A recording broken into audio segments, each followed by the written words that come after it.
today. It's a red, white, support the blue flashback weekend. Flashing back to our favorite interviews with those that have put their lives on the line for their fellow citizens. The Hidden Killers Podcast.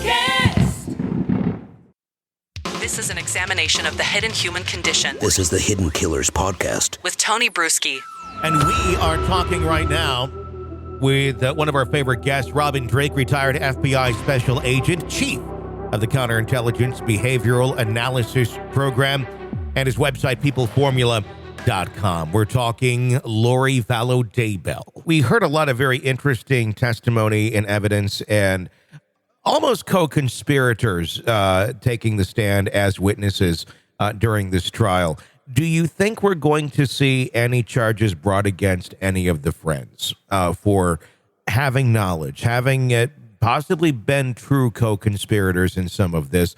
Zulema kind of comes to mind, just the way that it seems she had knowledge of certain things at certain times and didn't say anything about it. I'm not saying that she necessarily participated or that the other friends truly participated, but had knowledge of nefarious bad act behavior while it was in progress or shortly thereafter, and it didn't really do much until really pressed to.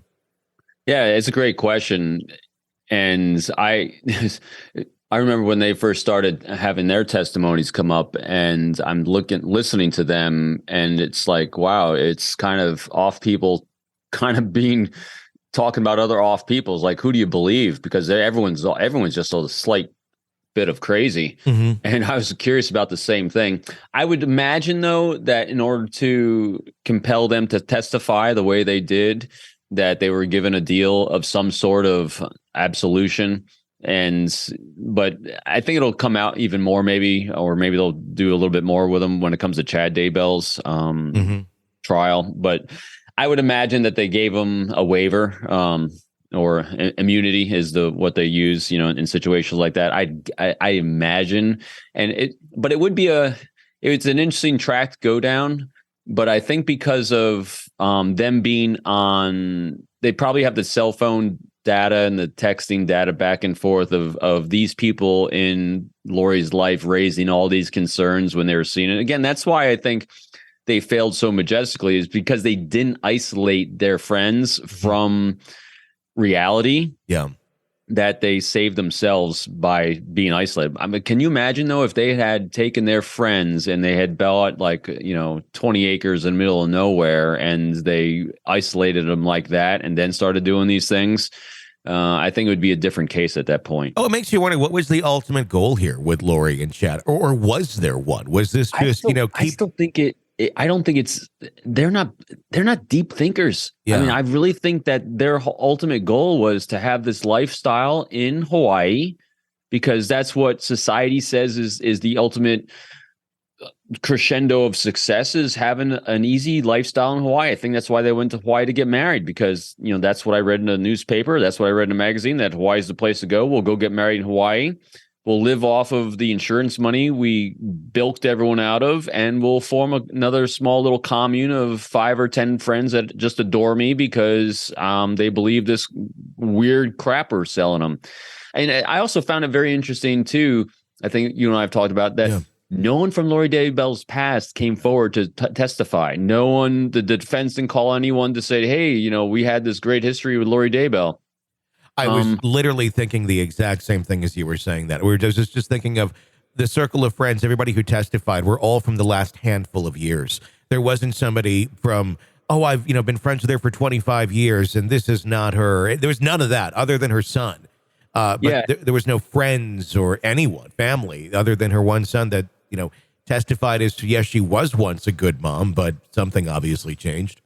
I really think this goes to, if anyone's ever wondering what a psychopath looks like, this is it. This is pure psychopathy. I'm not licensed in this. I'm not a licensed clinician saying this, but when you deal with psychopathy, what you're dealing with is a individual that has zero. And when I say zero empathy, we're talking total objectivity. What's the word I'm looking for? Objectifying. There you go. Total objectifying of another human being as an object. And here's what I mean by that. people were saying, and a few of the people in her life were saying, what a good mother she was. She was doing all these things with the kids. She seemed like she really cared and did all these things. But then when you read and listen to the people talking about how she killed her kids, how closely she participated in one of the most horrendous way you can kill someone, by suffocation, with JJ, and her hair being found right there on the underside of the duct tape, saying how closely she was most likely doing it herself, suffocating her own child. What this is if you want to understand what objectifying is, and understand, well, how can she be so loving and caring this day and do that the next day? Because think of the children in her mind as a piece of jewelry. Mm-hmm. That's what it was. Literally, she thought of her children as a bauble and a piece of jewelry that made her look good when she wanted to look good, and she needed to fulfill a role as a grand manipulator. Mm-hmm. And then as soon as the piece of jewelry no longer served its purpose, because I found my Chad Daybell, who says I'm this godlike goddess and princess. Mm-hmm. Well, I no longer need this piece of jewelry. I'll just throw it away. That is exactly what happened. I think a lot of people, when they think of psychopath, we think of, something like Silence of the Lambs, and that's sort of a right. personality. But it's not that in most cases. It's just like how we have weird misconceptions about other disorders and diseases and things like that. You think of, alcoholic, if you will, and the first thing that comes to mind for many is, it's that guy on the edge of the street drinking out of the paper bag. It's not. It's usually like the CEO right. down the hall that's doing everything.